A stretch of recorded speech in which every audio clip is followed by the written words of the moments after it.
Good afternoon, everyone. Welcome back. I'd just like to take a very quick moment to thank Emma and the previous panel for elaborating so eloquently on the importance of cooperation, the very cornerstone, I think, of all the systems and frameworks we've been reflecting upon during these past 3 days. We will now have the final panel discussion of the Nuremberg Forum 2025, not the final session, and titled Legitimacy, Prevention, and Universality. And it will be moderated by my colleague, Dr. Pablo Gavira Díaz. Pablo, floor is yours. Thank you.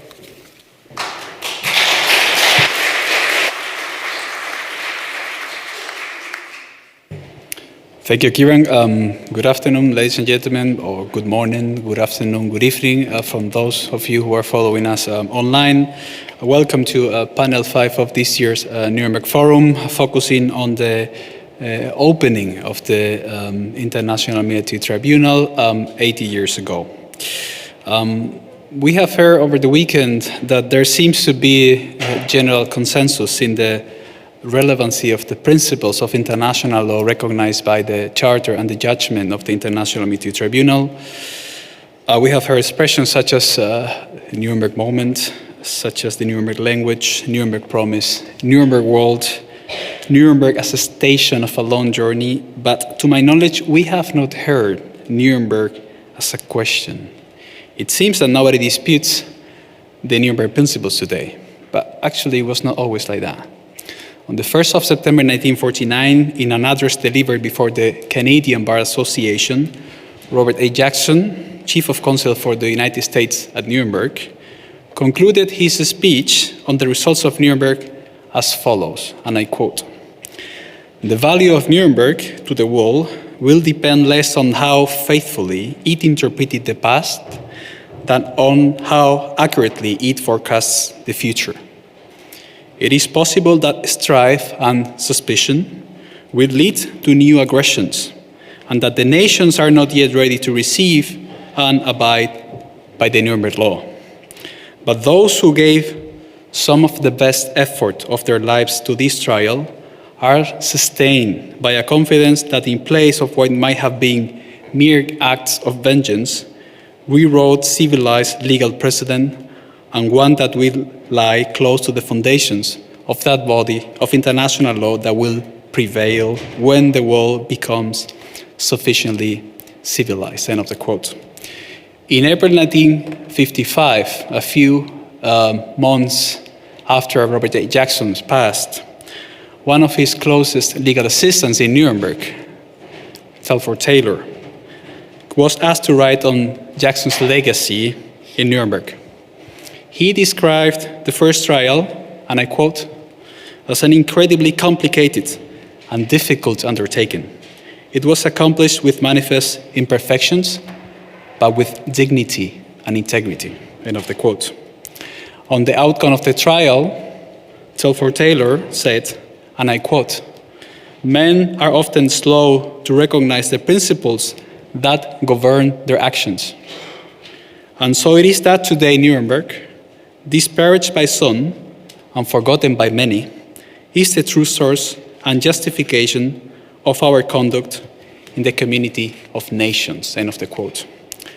Coming back to what I was saying earlier today about the Nuremberg principles as a question, ladies and gentlemen, Telford Taylor concluded this text by saying, and I quote, "The great question today is not whether the Nuremberg principles are valid, but whether humankind can live up to them, and whether it can live at all if it fails." End of the quote. This panel, titled Legitimacy, Prevention, and Universality, will elaborate on some of the aspects which emanate from the principles proclaimed in this room between 1945 and 1946. So without further ado, I would like to introduce you to the distinguished panelists that join me today, starting with Professor Juan Méndez, who is a professor of human rights law at the American University, Washington College of Law, and also a former UN Special Advisor on the Prevention of Genocide and former UN Special Rapporteur on torture and other cruel, inhuman, and degrading treatment or punishment. I would like to remind you that the format for these panels will be sort of free-flowing conversation. And in that regard, I will ask panelists, starting with Professor Méndez, to give a 2 minutes opening statement on the topic of this particular panel. Professor Méndez, bienvenido. The floor is yours. Gracias, Pablo. Thank you very much. I want to say again how grateful I am to the Nuremberg Principles Institute for inviting me to this, and also to congratulate you for what has been, at least until now, a very successful conference and a very inspiring one as well. In regards to the topic that assembles us today, I'd like to say that we don't really know what deters crime. I mean, our societies have had punishment for murder forever, and we still have not completely eradicated the possibility of murder. But we do also know from criminology that although the penalty per se is not a deterrent, the certainty of punishment does seem to have some effect on the behavior of people who are inclined to commit crimes. So I think we should bear that in mind when we talk about international criminal justice, because it's in such infancy, even after Nuremberg and after the Rome Statute, that it's difficult to say how much and how often we need to prosecute and punish before we actually have a deterrent effect. But I think we should insist that impunity is, for all that we can say, an incentive to committing new atrocities. And that is why both because of for justice's own sake and for purposes of prevention, we owe it to our societies to make sure that mass atrocities do not go unpunished. Thank you, Professor Méndez. We'll come back to some of your thoughts later today in the discussion. I would like to continue introducing the panelists. I would like to continue with Professor Louise Chappell, who is a professor, Scientia professor and former director of the Australian Human Rights Institute at the University of New South Wales. So, Professor Chappell, what is the first thing that comes to your mind when you read legitimacy, prevention, and universality? Thank you. Thank you, Pablo. I just want to start by situating myself in this discussion. I'm a political scientist, not an international criminal lawyer, and I've spent my academic career focusing on women's rights and gender justice. And as a political scientist, rather than a lawyer, my interest has been to look at the big picture, to identify patterns of power relationships that enhance or curtail women's access to justice and rights. And many of my comments today will be framed within that lens. I see ICL and the ICC in particular as important institutions for achieving these rights.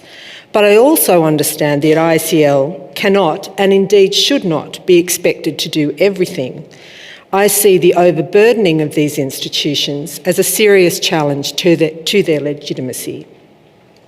Rather, as many people mentioned yesterday, the ICC and other ICL institutions are part of a justice ecosystem.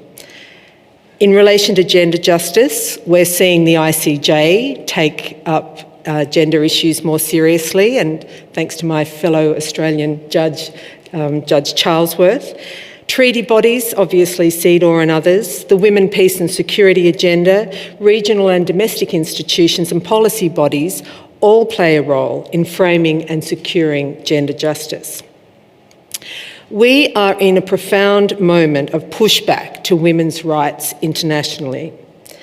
From the complete erasure of women from public life in Afghanistan and the growing recognition of gender apartheid in that state, where recently clerics have decreed that women should only leave the house with one eye uncovered, to the events in the global north where women's bodily autonomy is under threat, if not already removed. Each and every country is also witnessing an increased scourge of domestic violence.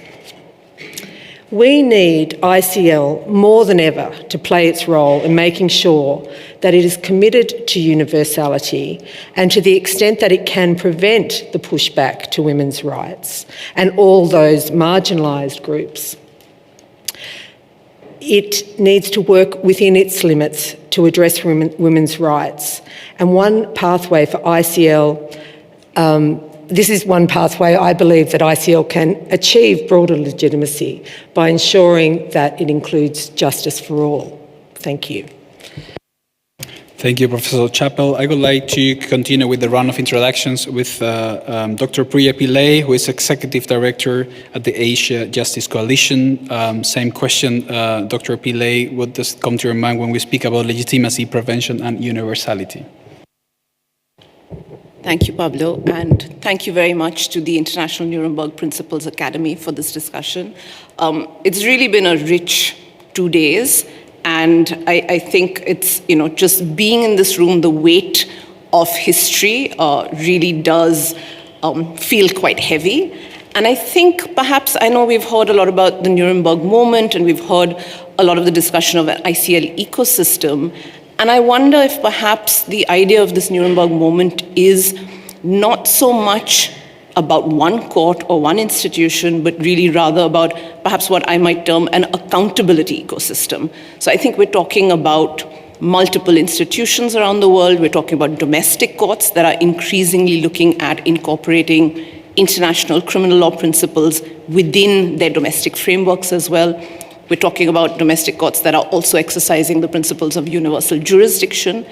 We're also talking about international mechanisms, such as the most recent one for Afghanistan, which follows Syria and Myanmar, as other ways of approaching accountability and sort of multiple routes for accountability. So perhaps this Nuremberg moment, in this day, at this point where there is pushback, where it feels a bit like an existential struggle, is really more about a recognition of that there's a broader ecosystem now, and that there are multiple roles and challenges that each component of this ecosystem can play, in some ways mutually reinforcing, in some ways perhaps there's an idea of fragmentation as well.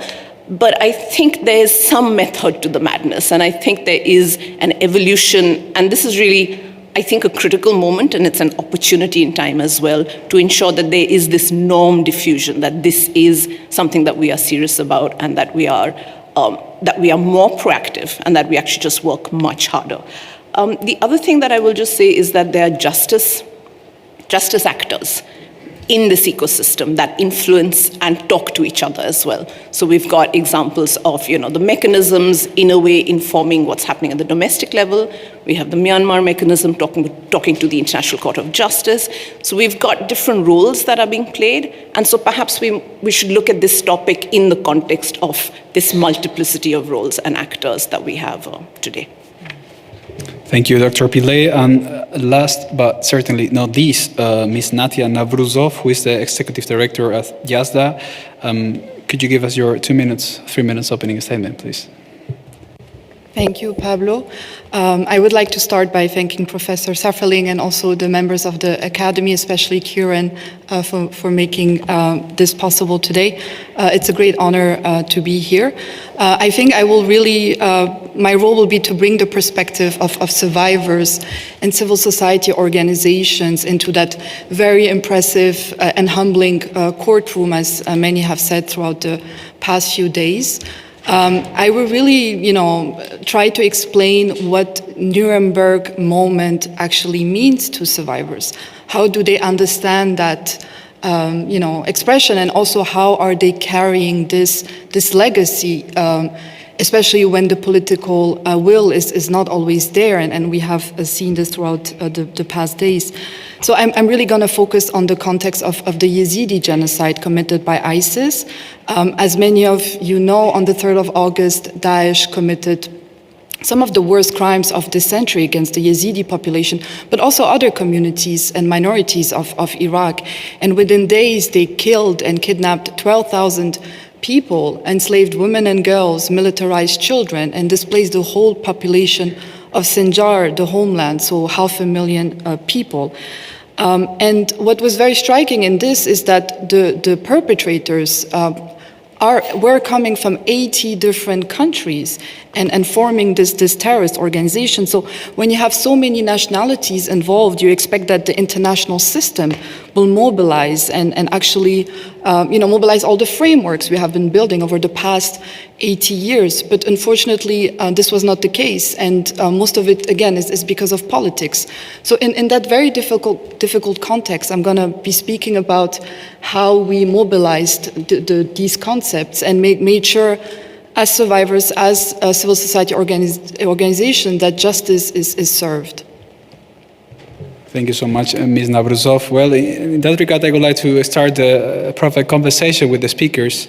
I must confess that I have it very easy, as the panel itself is already divided into three aspects: legitimacy, prevention, universality. I would like to start with the topic of universality. I was particularly inspired by Dr. Pillai when she said that, well, there is not actually an ICC ecosystem. The way I see it is like an accountability ecosystem. Could you please expand a little bit on this idea, universality, accountability ecosystem? Thank you. Sure, and thank you for the follow-up question as well. I mean, I think the first thing is what are we talking about when we say universality? Are we talking about adherence and uptake of the Rome Statute? Is it a numbers game? And if it's a numbers game, then let's look at the numbers actually, and what does true universality really mean? And I'll talk a little bit about my part of the world, the Asia Pacific. It is the area of the world that has the lowest ratification of the Rome Statute, unfortunately. 19 countries out of a large number. The most populous countries on the planet, so essentially encompassing 1/3 of humanity, China and India, are not adherents and non-signatories to the Rome Statute and show no inclination to do so. I think more broadly, I think the idea also of universality is linked to power dynamics as well, and to see which are the powerful states that have or have not thrown their weight behind the court. Some have signed up and unsigned. Some have withdrawn, for example, the Philippines. Some have sort of just about thought about it and then retracted, such as Malaysia. So the track record, at least in some parts of the world, is not good. And I think this is something that we need to take quite seriously and work towards. But I think universality is also about norms and adoption of these norms. And whether, the uptake of the Rome Statute is the only route and the only way to do it. In a lot of my advocacy in the last 25 years, we've spoken to a lot of states, and part of it has been a dual-track approach. It's been to try to convince states that, yes, there are reasons why you should sign up and there are reasons why this is valid. But it's also been a mix of awareness building and raising information about what it means to have these international crimes domesticated. Ideally, it should be by the Rome Statute and signing up and adopting, but whether there are other ways that we can even incorporate. So an example I will give you is the Philippines, which had Republic Act 9851, which is its international crime law, which was 2009, and they actually ratified and signed up to the Rome Statute in 2011. So I think there's still a lot that we need to discuss and unpack, but I'll just put some of those numbers out there. Thank you, Dr. Pillai. You spoke about universality, it was about norms and adopting norms. Professor Méndez, I think you already had this tackle on this topic on day one of the Nuremberg Forum with Ambassador Moore on the responsibility to protect, investigation, prosecution, and punishment. For some, there is an emerging norm on this regard, but it still remains, in my view, as a moral duty for states to give victims access to justice. Could you expand on this responsibility to protect them victims? Thank you. Yes, well, on the question of universality, we have to start with the premise that there's no cultural relativism that would authorize for the commission of state crimes like torture or disappearances, or international crimes committed in the course of conflict, for example, attacks against a civilian population. And even outside of conflict, there's no cultural relativism that authorizes the mass slaughter and other atrocities against civilians on a widespread or systematic manner. In 2005, the international community came together trying to reform the United Nations and succeeding only partially on it.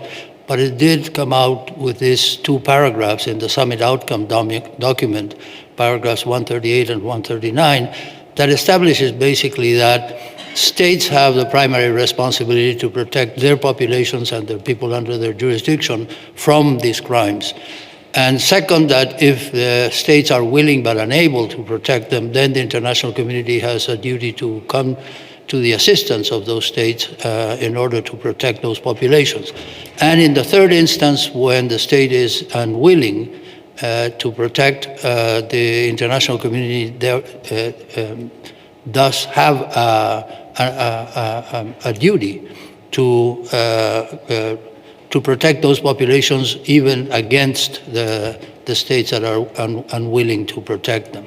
Now, yes, it is a moral duty, and I think it's a very well-established moral duty, but I think the fact that this was approved without dissidents at all in 2005 at a General Assembly that was actually attended by more than 100 heads of states and governments does give it a certain clarity of purpose, at least. And later, the General Assembly discussed this again several times, and although there's been some pushback by some states on responsibility to protect, in every occasion, a good 70 or 80% of the states that took the floor reaffirmed their responsibility to protect. So I think we can begin at least to say that first, it's a moral compass that applies to all, but it's also a doctrine that informs the work of the Secretariat and of the United Nations, the family of the United Nations as well. And I think that we can say that it may be on course to becoming a customary international law obligation because of this succession of ratifications. So I think responsibility to protect is not as effective and as operational as we would like it to be, but it is a guiding light, and without saying that being a moral duty is not enough, we do think that it's a moral duty that allows us to insist on the international community and the individual states respecting these principles and applying them in practice. Thank you, Professor Méndez. When we speak about moral duty, as Professor Méndez emphasized, for states to give victims access to justice, we also, in the context of universality also means providing equal access to justice for all communities. But very often these communities are heterogeneous. They have different traditions, different cultures, and it's also extremely important to understand what they need, what they want, and who they are. So in that regard, I would like to ask Ms. Navrouzov about, what do you think about this mosaic of communities and the role that they have? Thank you. Thanks, Pablo. Before responding, I just want to take a quick step back from, again, a civil society's perspective. We don't think about universality when atrocities are happening. What we think about first is preserve the evidence. That's one of the most important things. And this is what we did with Yazda. We documented the Yazidi genocide. We collected over 3,000 statements, documented the crime scenes, but without any idea of what will be done with this evidence. We just wanted it to be preserved. And then the second step is basically look for a jurisdiction, for a forum that would agree to take on these cases. So we went to Iraq, of course, as the country where most of the atrocities happened, where the most victims are from. Unfortunately, in Iraq, as you know, there's no legislation that criminalizes core international crimes. So most of the cases are only for terrorism, and terrorism is basically centering the protection of the state, not of the affected communities and not of the individual victims. So that in mind, as civil society, we started to look at the international ecosystem, who was willing to prosecute ISIS ultimately. We went to the ICC, it didn't work, as you know, Iraq and Syria are not state parties, but as I said, there were 80 nationalities who joined ISIS, and some of them are foreign fighters from state parties, but the evidence we presented at that time was said to be not enough, targeting, mid to high level perpetrators, unfortunately. So then you look at the principle of universal jurisdiction. You go to national states and you ask them to take some action. And actually in Germany, this is where everything started for us, because the first cases started here, not so far, actually in Munich, where we had the Jennifer W. case. Jennifer W. is a German national who joined ISIS in Iraq, and she married an Iraqi ISIS member. And together they enslaved two Yazidis, a mother and her child. Judge Hohoff spoke a bit about this case yesterday, but what I want to bring here is when the German prosecutor started that case, they had no idea about, if the mother was still alive. They knew that the daughter was killed based on what Jennifer W. had confessed, but they didn't know about the whereabouts of the mother. So we, based on our documentation project, were able to identify her.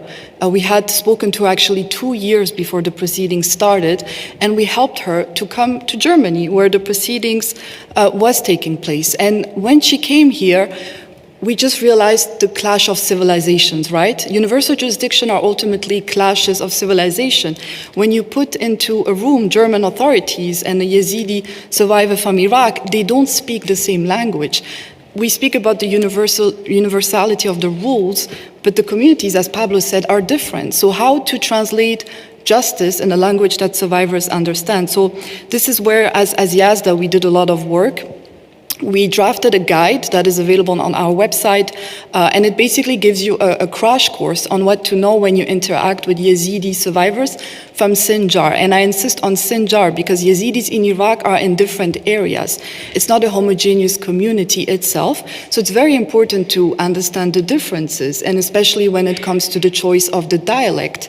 In the German proceedings, there were some errors in identifying the right interpreter, so that breaks the communication between the judge and the survivor, and it was very difficult for her to say that she couldn't understand the prosecutors and the judges.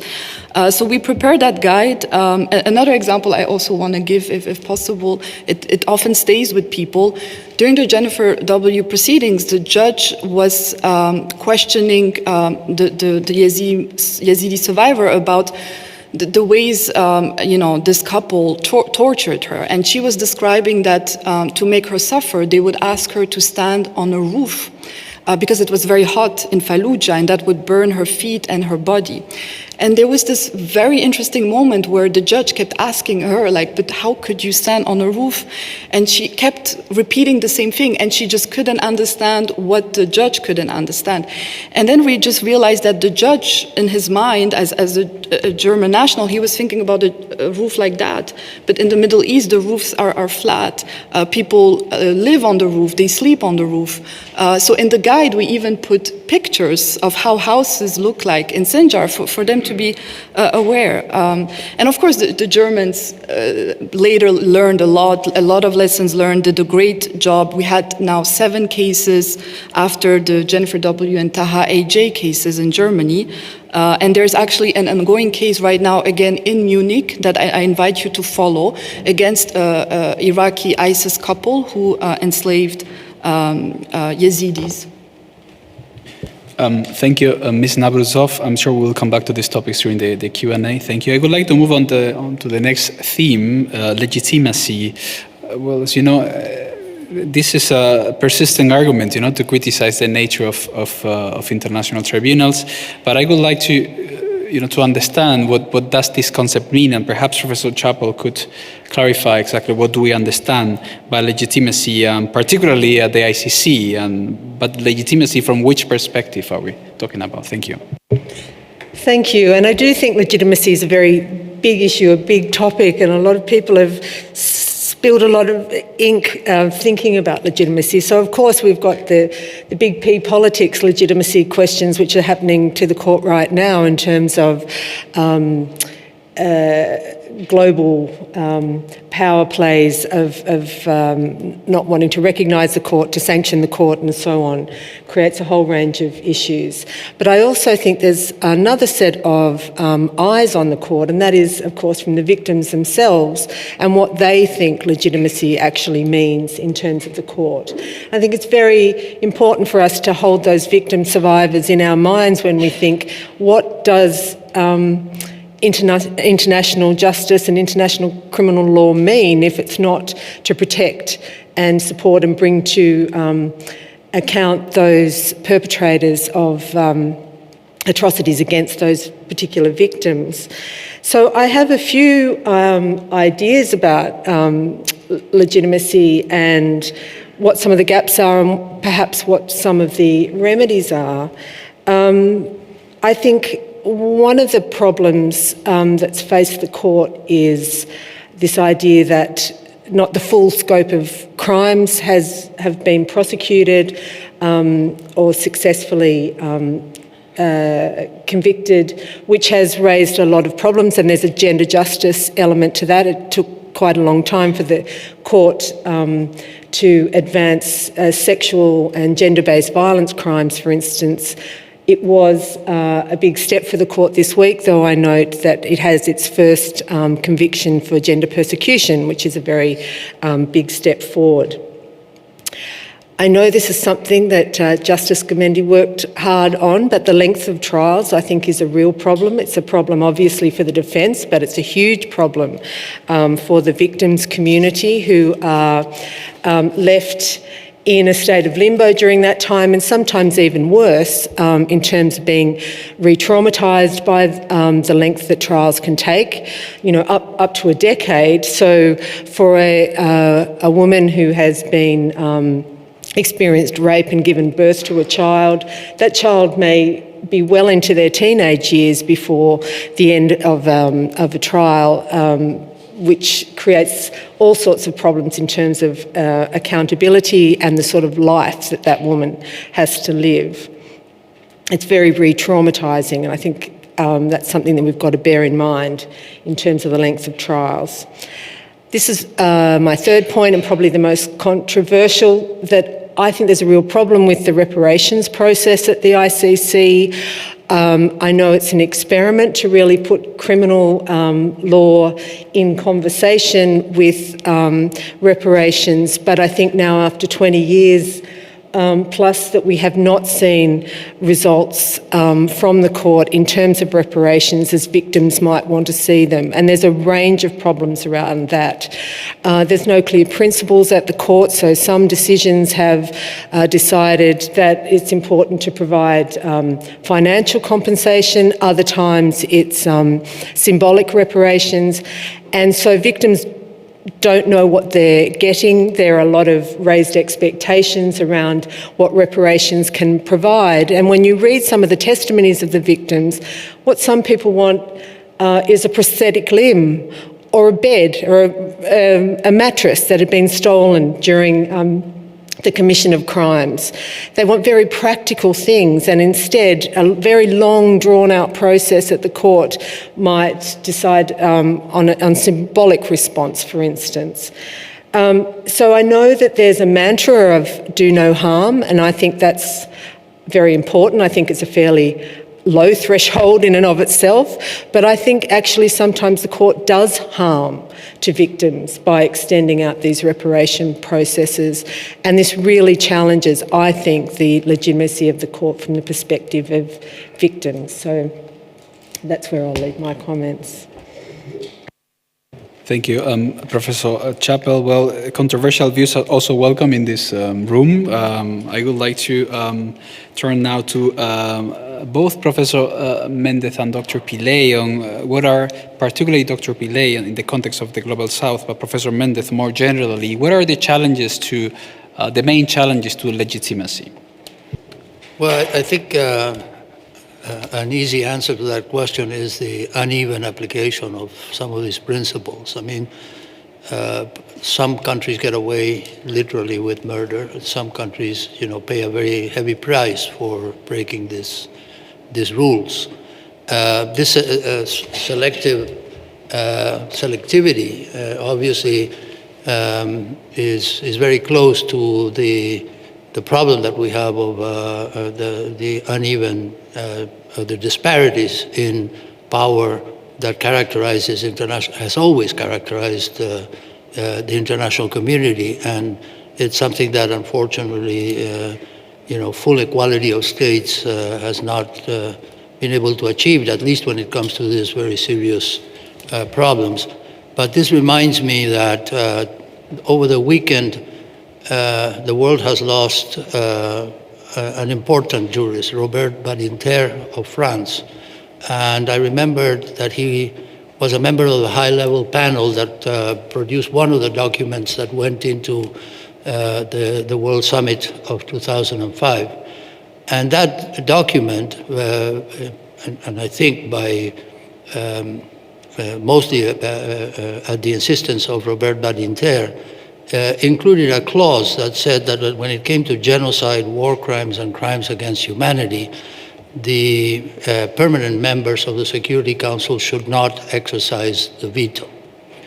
And if we recall that many of the inabilities of the international community to stop the carnage in places like Syria and even now in Gaza have had to do with either the threat of the veto or the actual vetoes.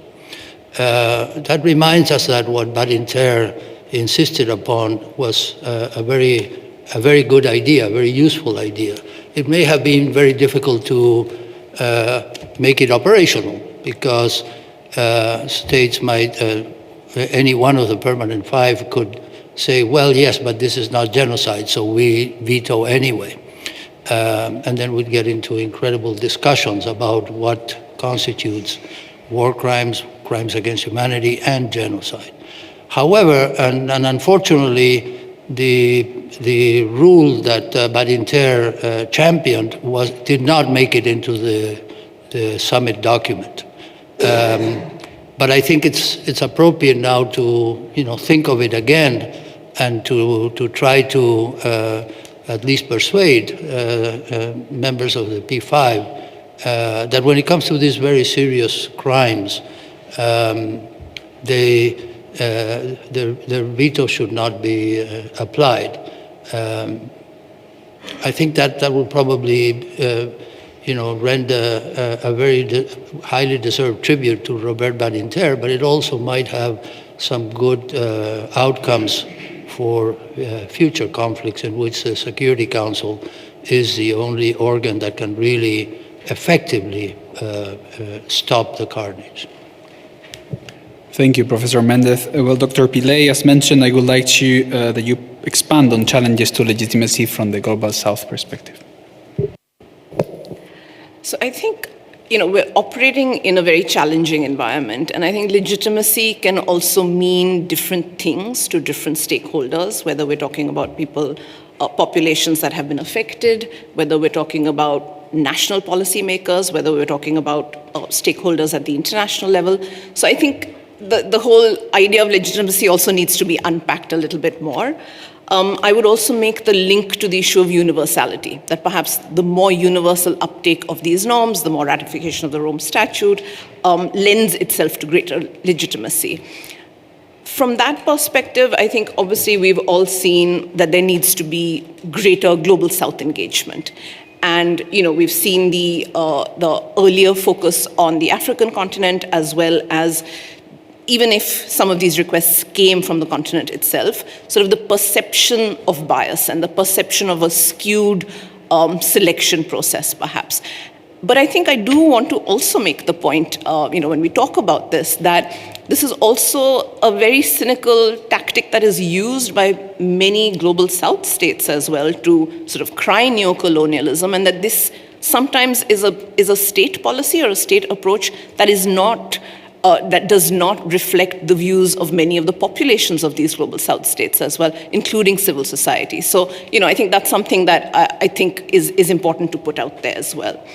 And I think legitimacy of what? I think it might be helpful to think of legitimacy in two ways. One is internal to the court, which is probably, where there's a bit more control over then the perception of legitimacy, as well as external, the external ecosystem, which is, politics, state of the world, erosion of democracy, slowing down of rule of law. And those are things that perhaps we have less control or less impact over. So I think internally, rules and procedures of the court that make it a legitimate and effective legal institution, one capable of delivering justice. And I think this covers equality of arms, fair trial rights, a conducive working environment within the institution, greater diversity of voices, as well as effective leadership. And I think externally, it's really the ecosystem in which the court operates, which again, we have, while it is a challenging time, I think, for rule of law and multilateralism, there's less control over some of those factors.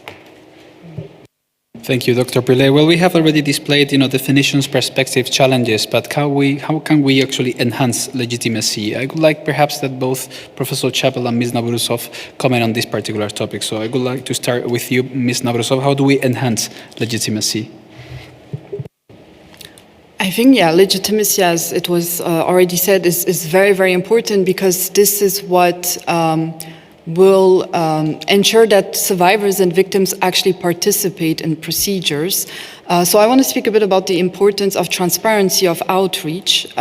So in our context, the trials in Iraq for terrorism are not transparent at all. Most of the survivors don't know which perpetrator is still alive, who was already sentenced, and for what. There's also now an amnesty law, so people are fearing the fact that some of the perpetrators, which in our context were mainly neighbors of Yazidis who committed the crimes, might come back to the area. Looking more broadly into the international ecosystem, it's very fascinating to see survivors speaking the Nuremberg language, but not really understanding what it means. So when it comes to the ICC, for example, Yazidis, and I'm sure other survivors around the world, have very high expectations. They do not really understand what is an outcome of an ICC verdict, Some of them tell me, okay, then does it mean that the UN will come and protect Sinjar? And then you need to explain, no, this is not what's going to happen. So I think there has to be more communication, more outreach. And then on that point, also the same comment on the universal jurisdiction cases. So when we have them in countries like Germany or Sweden or Netherlands, the question is, are we making sure it actually reaches the community that was affected and which is thousands of kilometers away, and often there's no real strategy around that. We do the case here. The lawyers are aware, of course, the judges, prosecutors, the survivors who participate know about it, but the rest of the community is excluded. So this is often a space that NGOs need to take up. We publish press releases, we translate them into the language that the communities understand.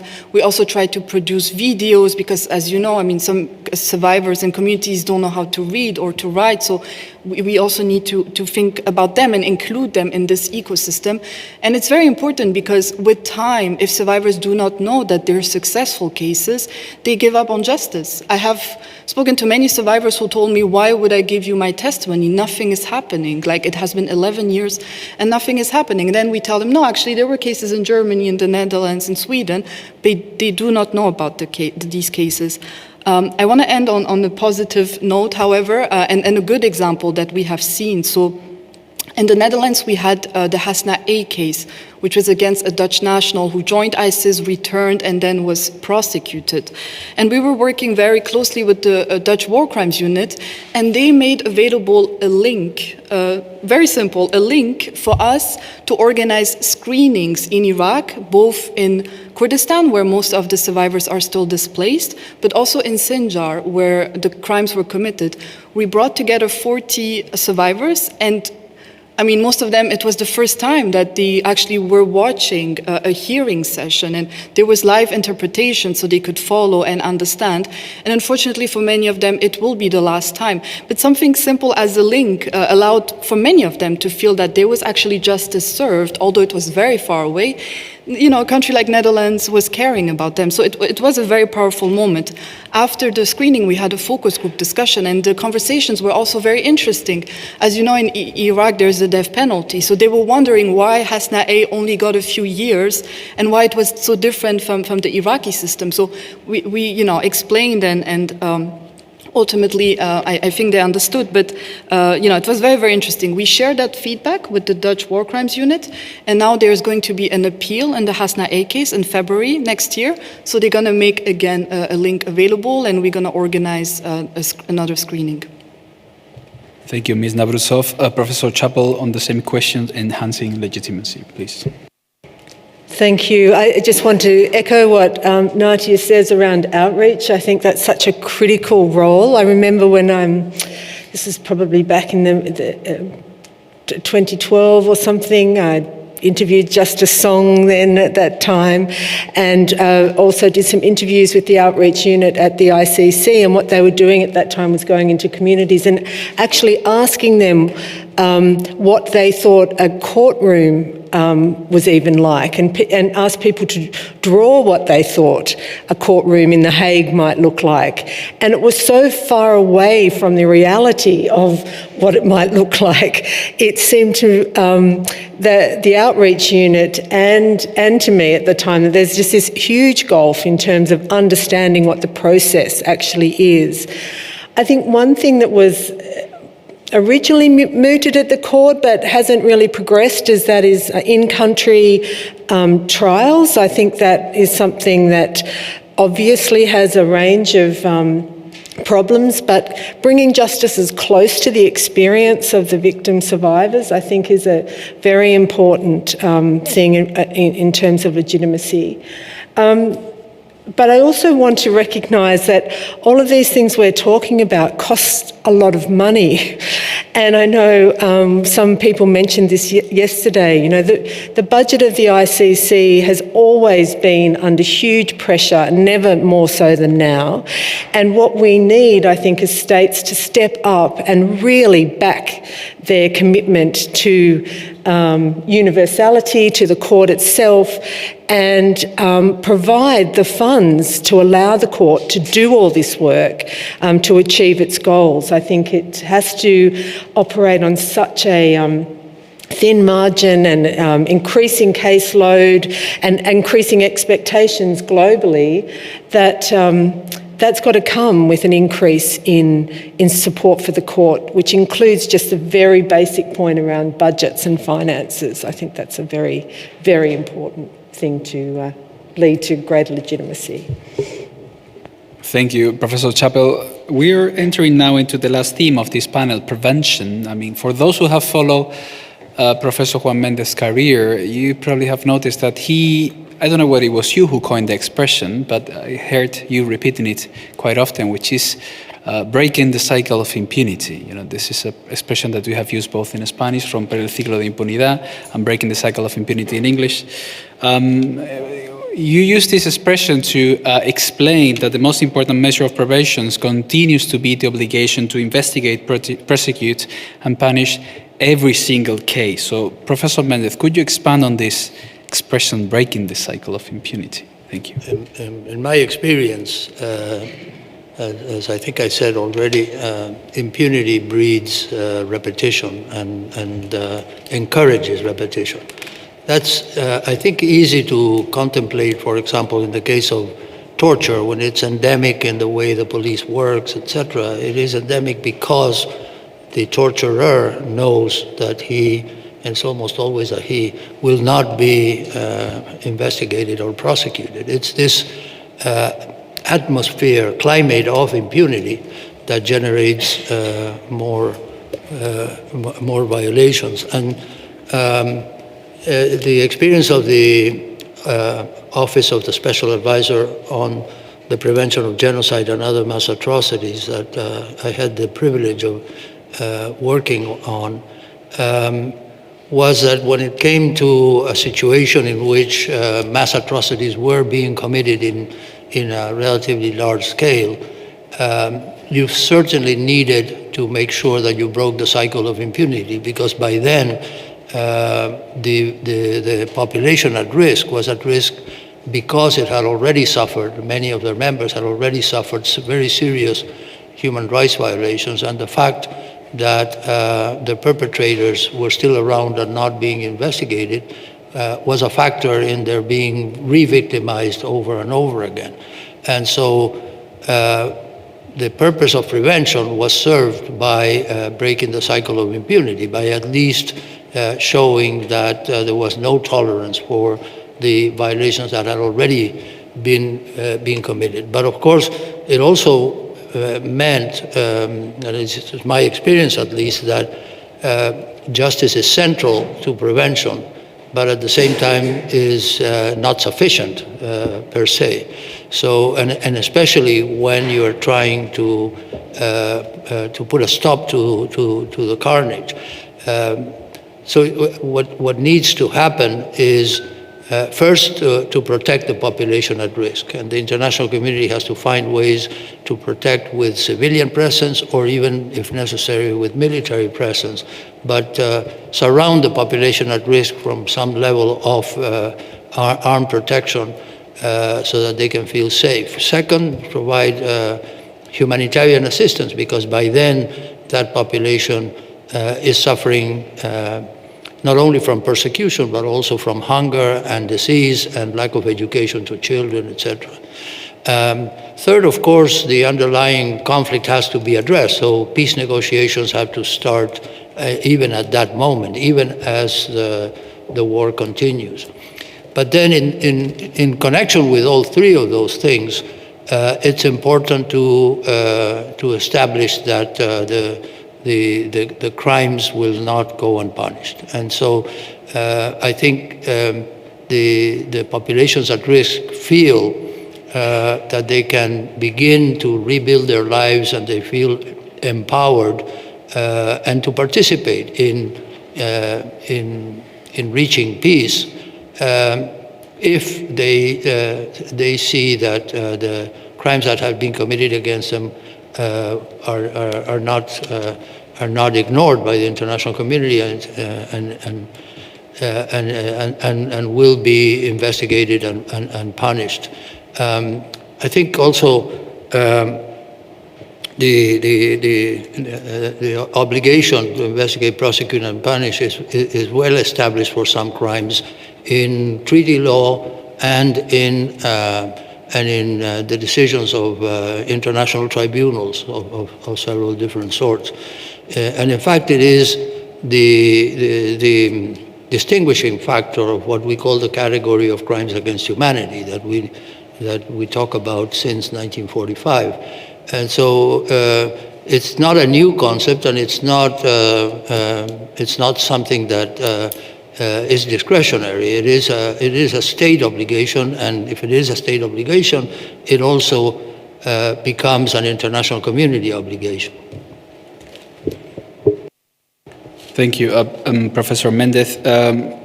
Ms. Navrouzov, I think in the case of prevention, I think in your experience, this concept might go beyond punishment, might even be addressing other causes, root causes, and perhaps also it's about rebuilding trust. Could you expand on this particular topic, please? Yes, so, I think prevention for me having been in this space for almost 10 years now, is the most important, but it's also the piece that is, missing most of the time. So in our context, because ISIS was a terrorist group, the response was mainly military, and then there was a humanitarian response. But there was no comprehensive transitional justice response trying to understand why ISIS targeted Yazidis in the first place. This genocide didn't happen in a vacuum, and genocides never happen in a vacuum. They're the result of, generations and generations of persecution, of dehumanization, and Yazidis have been called devil worshippers by many for multiple years. And then ISIS picked that up and just used that to target. And as I said, most of the perpetrators were neighbors, so they were people who knew the Yazidis.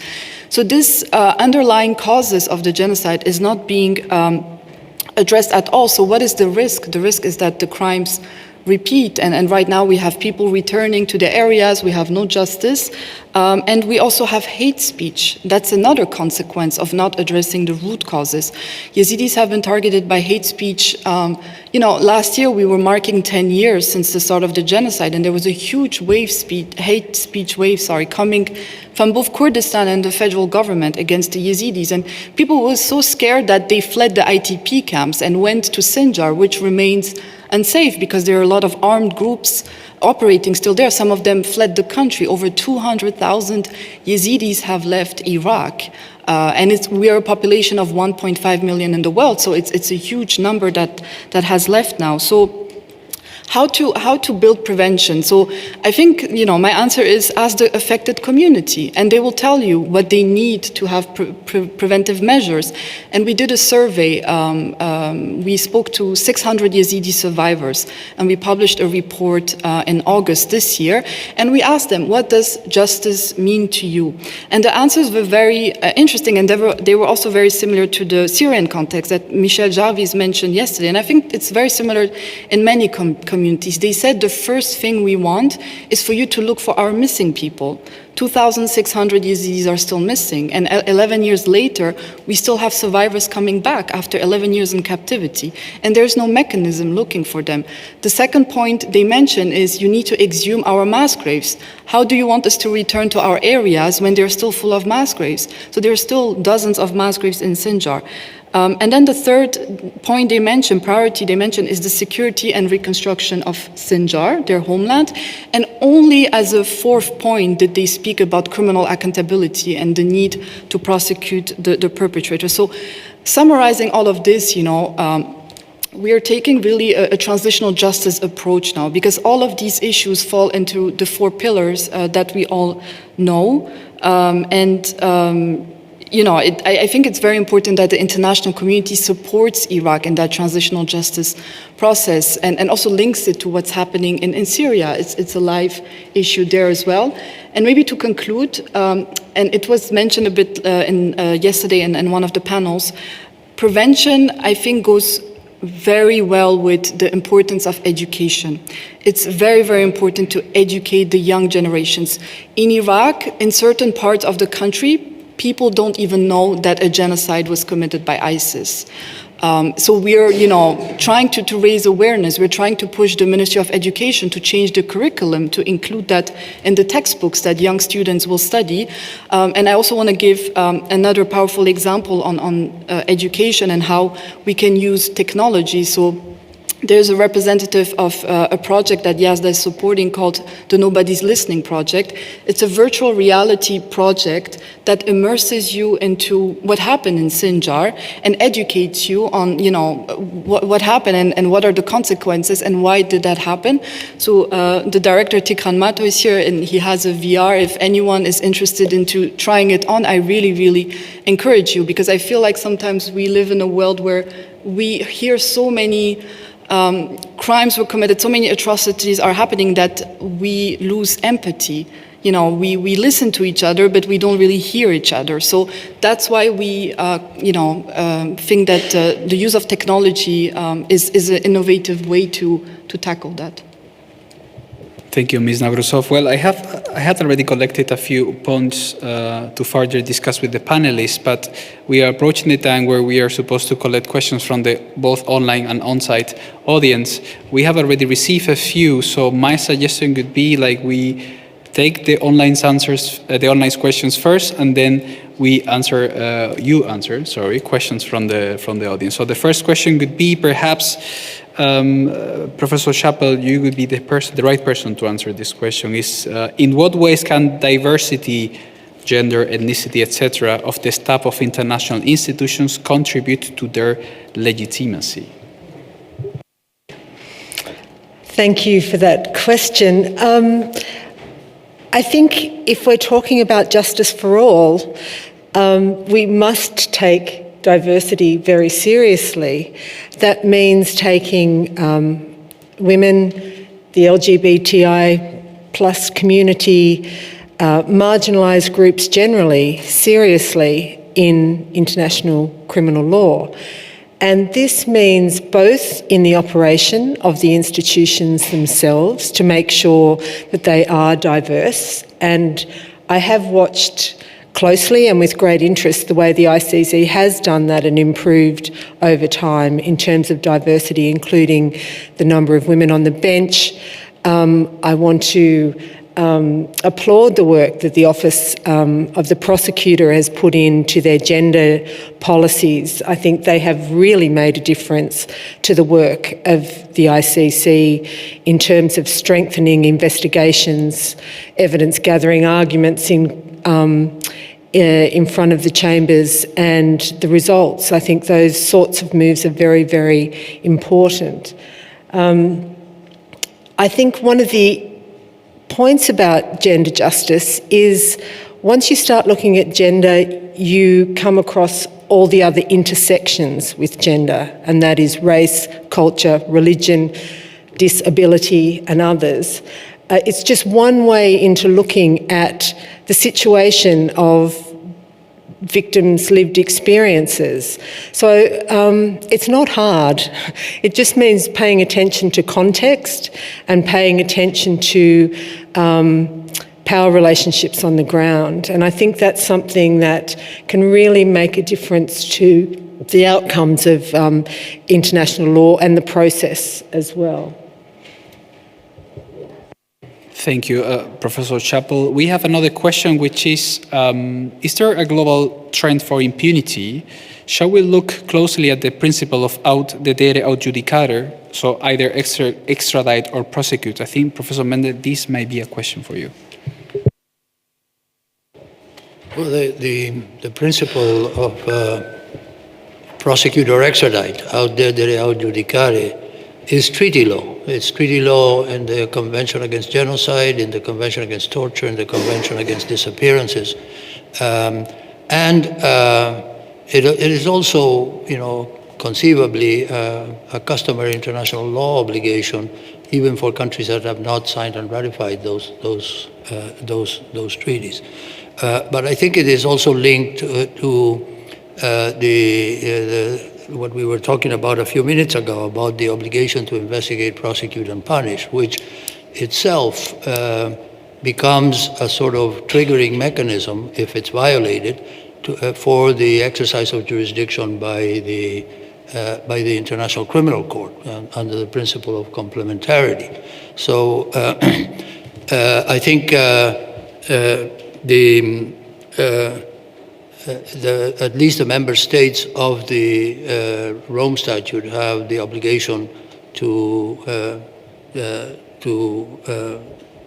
render to the International Criminal Court those persons who are being who are not being properly investigated for the crimes under the jurisdiction of the International Court and Criminal Court. But I also think that it is conditioned on some very fundamental rules as well. But first I should say it applies not only to transfers to the jurisdiction of the ICC, but it applies to countries exercising universal jurisdiction. In both cases, however, these conditions that I began to mention have to do with first fairness and due process afforded in the receiving jurisdiction, and second also humane treatment. So it is appropriate to refrain from transfer or extradition to a country exercising universal jurisdiction if, in fact, there's no guarantees of humane treatment in custody or of fair trial in the receiving jurisdiction. Those are very important conditions, and they should be established. Now, your question is more about how to ensure that auderia judicare is effectively applied, and I really don't have an answer for that except to insist on this. And that's why I started by saying that this is treaty language. It's not something that, we took out of a hat and say this is what should happen as a man. It's not only a moral duty. It's a treaty obligation. At least when it comes to these very serious crimes that we are talking about today. Thank you, Professor Méndez. I would like to take two more online questions. And speaking about treaty law, one of the questions is, how relevant is the Crimes Against Humanity project materializes into a convention? I think this question may be for Dr. Pillai. Thank you. I think also at this time where there seem to be a lot of setbacks, there are actually positive developments as well, and I think it's good to take note of that. So on the Crimes Against Humanity Convention, well, after many years, and of course Professor Sadat was here yesterday and the day before, she's been one of the academics really leading the charge on that. After many years, it is now actually moving to treaty negotiations. The UN General Assembly Resolution 79-122 basically ensures that now we are moving forward to diplomatic negotiations in 2028 and 2029. So I think just to recognize that there is a legal gap and there is a way forward now to fill that vacuum. And this is a standalone treaty that would follow in the footsteps similar to, for example, the Genocide Convention, where you have prevention obligations, you have punishment obligations, the obligation to extradite or prosecute. So there's provisions on victim rights as well. So this is a new treaty that is going to be negotiated over the next few years. I think it's critical and crucial now that we put energy towards it and that we actually raise awareness on it. We actually speak to more victims and survivors groups that are engaged or need to be engaged in this treaty process moving forward as well.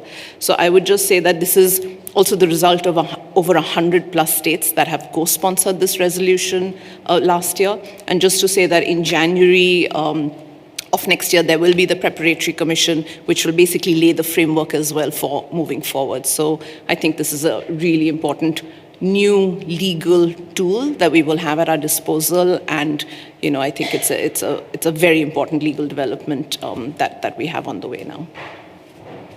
Thank you, Dr. Pillai. And the last online question that I'm going to take before opening the floor to the on-site audience is actually directly to Ms. Navrouzov, asking about how relevant has been the work of UNITAD for your line of work. I could write a whole book on UNITAD, but just to make it brief, I mean, as you know, UNITAD is a UN mechanism that was set up by the UN Security Council. A UN team was sent to Iraq to investigate, collect evidence, and this was a very groundbreaking step. Of course, as civil society and survivors, we were asking for the next step, which is prosecution, not just the collection. But yeah, UNITAD came to Iraq, worked for 6-7 years, and unfortunately was closed last year. So, as per the agreement, Iraq needed to renew also the mandate, and they decided 2 years ago that UNITAD would not remain in Iraq. The mechanism was never meant to be permanent. Of course, it was temporarily, but, from our perspective, it should have been closed with the better transition, and it should have been also close with the better survivor-centered approach. To this date, survivors that we speak to don't know that UNITAD closed, and it has been a year. They don't know what happened to the evidence that they have shared. Unfortunately, we know what happened to it. It's sitting in an archive in New York, and it's not accessible. And, you know, this is hundreds of millions of dollars or euros that were spent on this mechanism, important mechanism, and ultimately for what? To raise survivors' expectations and put this in an archive. So this is a question that, you know, we need to address, and we need to think about how to not make the UNITAD situation a precedent that could apply to the, you know, mechanism on Syria or Myanmar. But, you know, I think ultimately when UNITAD was closing, the year before it closed, as civil society, we did a lot of advocacy. We first tried to save the mechanism, saying that, you know, it has to remain, it didn't finish its work. And then at the end, we just, you know, lost hope. But looking at UNITAD's legacy, we also observed basically a clash of narratives between what the UN was saying and between what Iraq was saying. And in between that clash, you had survivors and communities who had no word and who were completely sacrificed in that whole conversation. So this was very difficult to watch. I think this was one of the most painful moments of my career, you know, running around, going to New York, trying to speak to the pen holder, trying to make something happen, but there was zero interest. But again, you know, UNITAD did some really good things that I do want to emphasize. When UNITAD came, they kicked off the whole exhumation process in March 2019. So a lot of mass graves were opened in Sinjar. Families of the missing had the opportunity to receive the remains of their killed family members. That was a very important moment for the Yazidis and also other communities that were affected. UNITAD also digitalized thousands of files that they received from the Iraqi judiciary. That is potential evidence that we need now to access, not just for criminal accountability, but also for truth-telling. And they also built capacity. They built capacity of the judiciary, of civil society, although very late. They started to do that with us quite late before they closed. But as Yazda, we had a very privileged relationship with UNITAD. We were providing them the evidence that we had started to collect 3-4 years before they had arrived to the country. But I want to conclude by saying that more has to be written and studied about UNITAD. And again, I'm looking at the people behind. I know there are a lot of students, PhD researchers. Not enough is just analyzed on what happened there and how to learn from this. And it's important we learn from this, because if we put politics and the failure of people and the context aside, it was a groundbreaking mechanism. You know, it's not usual that a country grants the UN to come and investigate and collect and really, you know, give them a lot of access. So I hope that, you know, the situation of UNITAD will not discourage the Security Council to, in the future, you know, create mechanisms like that. But, you know, there has to be lessons learned, and it has to be more in collaboration with the state that hosts. It shouldn't be just, I allow you to come and then you're basically on your own. There has to be a better coordination in setting up legal frameworks that would allow the use of the evidence, because the discourse was basically UNITAD is collecting so that we have cases in Iraq for international war crimes, but Iraq doesn't have a law on international war crimes. So for all these years that UNITAD was collecting, there had to be some sort of political process between the UN and Iraq to ensure that such a law is passed, that the evidence doesn't end up in an archive. So we have to learn a lot from the UNITAD legacy. From the perspective of the Yazidis, it was still huge, because they did conclude it in 2021 that what happened to the Yazidis was a genocide. So this is something we can carry and now use in universal jurisdiction cases, but much more should have been done.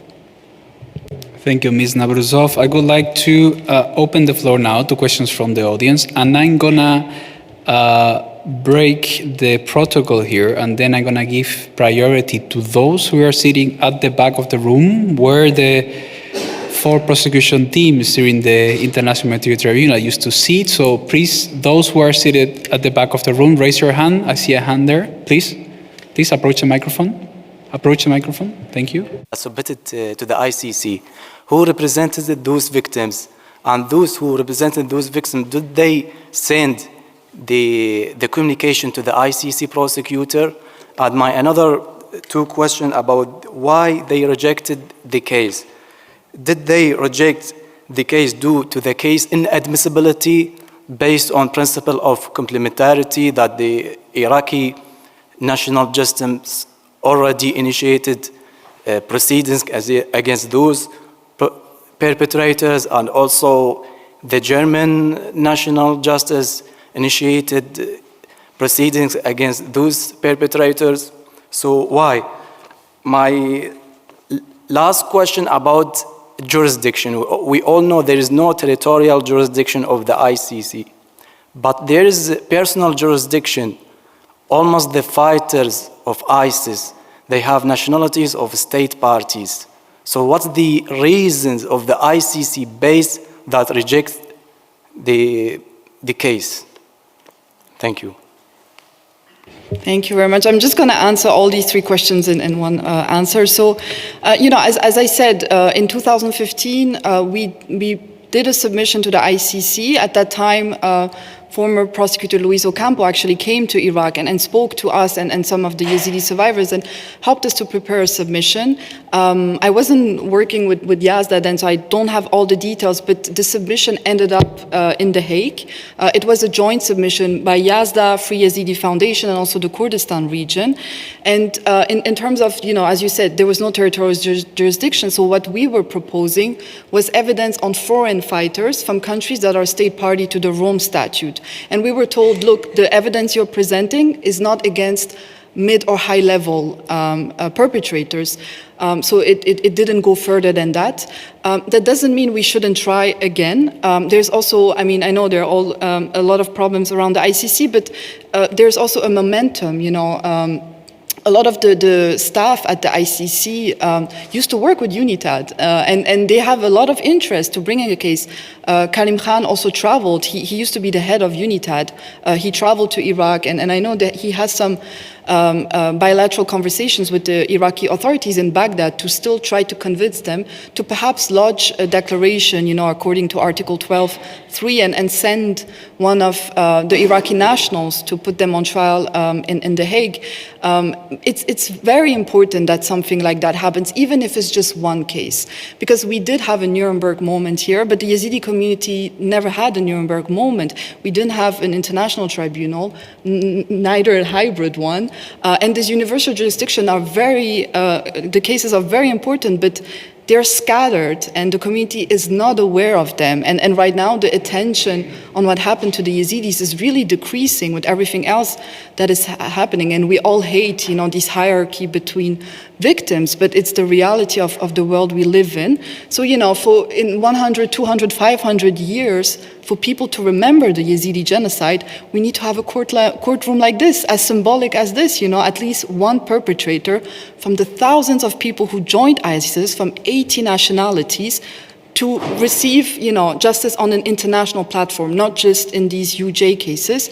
They need to continue. It's all complementing each other.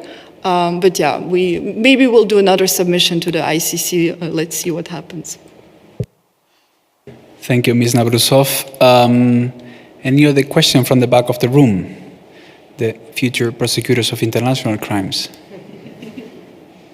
Don't be shy. No questions from the back of the room? Well, now, from this side of the room, is there any other questions to the distinguished panelists? I don't see hands. Then in that case, I have a question I would like to get an answer from each of you, actually. We have been speaking about accountability mechanisms, but I would like to broaden somehow this concept, and I would like to ask you about what is the role of civil society, regional organizations, academia, how do these institutions contribute to ICL's legitimacy and acceptance? I would like to start with Professor Chappell, please. Thank you. Well, I'll talk from my position as an academic, I suppose, and I think academics play such an important role in analysing and monitoring and tracing the importance of ICL. But my concern right now is the place of academics in this particular moment, and the threats to freedom of speech and academic ability to speak truth to power, if you like. There have been, particularly in the area of gender justice, attacks on academics working in that field, the closing of departments that work in this particular area. But I worry it's going to broaden, that law faculties are also a threat to those in power in particular places in the world, and I really think it's very important that we garner all the support we can for those working within universities across the world that are under threat right now in terms of being able to do their core work, and whether or not that is critiquing the local power structures or international power structures. It's very important that we stick by academic colleagues throughout the world and ensure that that very critical role that they play in gathering information, having the capacity to undertake research is protected globally. Thanks. Thank you. Professor Chappell, Dr. Pillai. Thank you. And I think that's a really important question. And I will, of course, speak from the perspective of civil society. Also, with the caveat that we are not a monolith. There are different organizations that do different types of work, that work with victims and survivors, that work more on the policy front, that work with academics as well. We're in different parts of the globe, and I think that makes a huge impact and difference to our operational context as well. So, I can say that unfortunately, the operational context is very hard right now. It is quite difficult doing the sort of work that we are trying to do for a variety of reasons, not just monitoring, restrictions, funding. So it is a very challenging environment right now. But I think for me, that means it's more crucial than ever to commit and recommit and, to really step up at this moment in time and to find creative ways of doing things, to reach out to other institutions, to reach out to other organizations and really collaborate and work quite proactively in a very collaborative environment. And I think we're doing that. My example of the Asia Justice Coalition is we are a coalition. We work with different members that work in different ways, that work in the region. Some are very focused and work in refugee camps. Some work more at the policy level. So again, I think it's just also right now, this is a moment in time and an opportunity to, I think, work creatively and honestly just work more and work smarter, I think, as well. So. Thank you so much, Dr. Pillai. Professor Méndez, I would like perhaps that you focus more on the role of the Inter-American Court of Human Rights and perhaps also of the European Court of Human Rights in the context of these regional organizations. How do they broaden ICL's legitimacy and acceptance?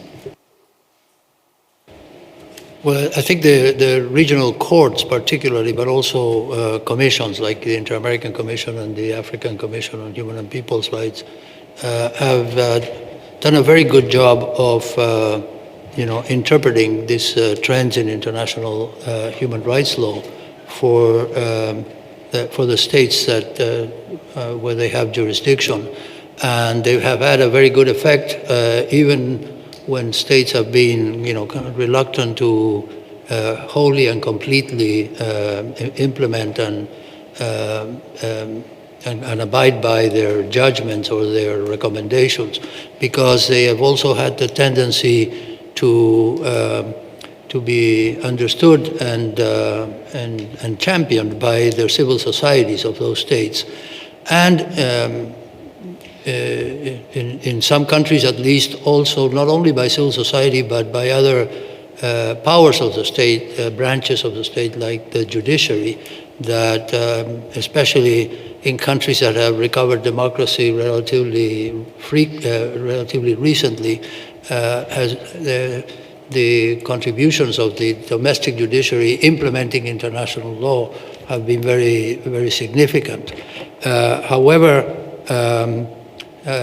there's always the possibility that states will not be willing to execute and implement in good faith those decisions. especially with the rise of authoritarianism, even among elected governments. Governments that legitimately access powers, but then exercise that power without regard to due process of law or to the separation of powers, etc. So there, even in those cases where regional courts have a very positive jurisprudence, their effect over the societies is still, it's still significant, but it is in danger, at risk. Let me put it that way. But I also think that the Human Rights Council, for example, at the United Nations, has done an interesting job of a novel way of approaching situations where the immediate effect over human rights violations was not possible by creating these investigative mechanisms that one of them, Natia, has spoken to us about. Obviously, it tests our patience to see investigative mechanisms without an immediate effect in investigation, in prosecution and punishment. But I do recall that a very important decision under universal jurisdiction here in Germany against a Syrian high-ranking official was made possible, among other things. I suppose there might be other factors as well, but by the investigative mechanism that was created for Syria that provided, the whole purpose of the investigative mechanisms is to provide, first find and then safeguard evidence and then provide it to whoever can investigate and prosecute. But I also think that it's important for international human rights organizations, especially the larger ones like Amnesty International and Human Rights Watch and others, to continue to advocate for these kind of things. They do it very effectively, but they should also make sure that they coordinate with domestic human rights organizations, civil societies in the countries where these crimes happen, so that they have a most effective voice, that the larger organizations should amplify the voice of the organizations that are in the front line, and at the same time, if possible, to provide them with legal advice so that they can also effectively contribute to the work of the International Criminal Court or to universal jurisdiction courts. Thank you, Professor Méndez. Ms. Navrouzov, the same question, that perhaps you can focus more on the role of organizations who are on the ground, Thank you. Thank you, Pablo. As I already said, as grassroots NGOs, we're almost all the time the first responders to a crisis. We come, we support the affected communities. The NGO that is formed, including, an example is YASDA. It was formed by the affected community itself. The diaspora and the affected community in the middle of a genocide came together and created this NGO. So we are the first responders. We have the trust from the community. We have the evidence. And we're willing to share that evidence, of course, with the informed consent of the survivors. And we, one sort of point I always say here is that we are not also only evidence providers. We actually have a lot of expertise that we're willing to share. And, I mentioned the Get to Know Me First guide previously, but we know the community, we understand them, and we're willing to also share that knowledge. In cases that we have supported in Germany, we helped with almost everything we could. We helped the survivor to get the visa to travel to Germany. We provided them with psychosocial support. We made sure that the survivor understood the process and it was told to her in a way that she could trust the process. So the approach that we have in YASDA is very, very holistic, and that's very important because usually we're just perceived as evidence providers, and we are much, much more than that. And then one thing we can also help with is to constantly keep the link with the community and the survivors. And I'm not going to name the country, but we had example very recently where there was a UJ case going on somewhere, and it had been going on for years. As you know, these cases take a lot of time. And we were constantly reaching out to the authorities of that country, asking for updates, because the survivor was asking for updates. And I always say, no update is an update. You know, if you say, I don't have any updates, then we can take that to the survivor. But they were not responsive. They were not responding to us at all, to a point where 1 month before the final hearing, the survivor contacted us and said, I'm dropping out of the case because I don't know what's happening. So then the authorities panicked and, of course, started to respond, but we shouldn't reach that point. And grassroots organizations are here to maintain that link and that trust. And I think, you know, grassroots organizations like YASA can also help to shape ICL. You know, the German prosecutors told us several times that without our support, the cases in Munich and in Frankfurt, which was the first genocide trial, would have not been possible because we really, you know, brought the victim.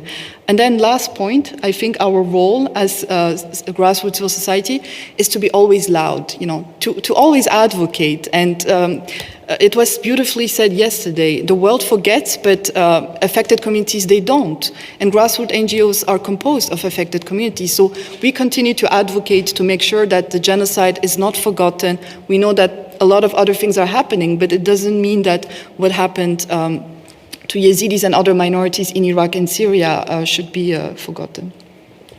Thank you very much, Ms. Navrouzov. Well, ladies and gentlemen, it's 2:30 now.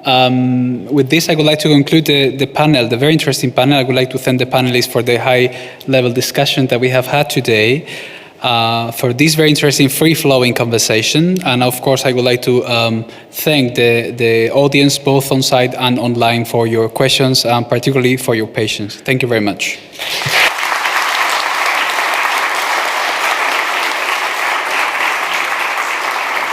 Thank you. Before I turn the word to my colleague Kieran, I would like to remember that the Nuremberg Academy is an institution that never rests. So tomorrow, we have an event organized by the Academy and the Center of Human Rights by the University of Erlangen-Nuremberg, where Professor Chappell will be also participating in a book discussion on a book called or titled Feminist Judges Reimagining the ICC. So please, if you have any questions about the panel, I'm sure that Professor Chappell can answer that. So Kieran, the floor is yours. Thank you.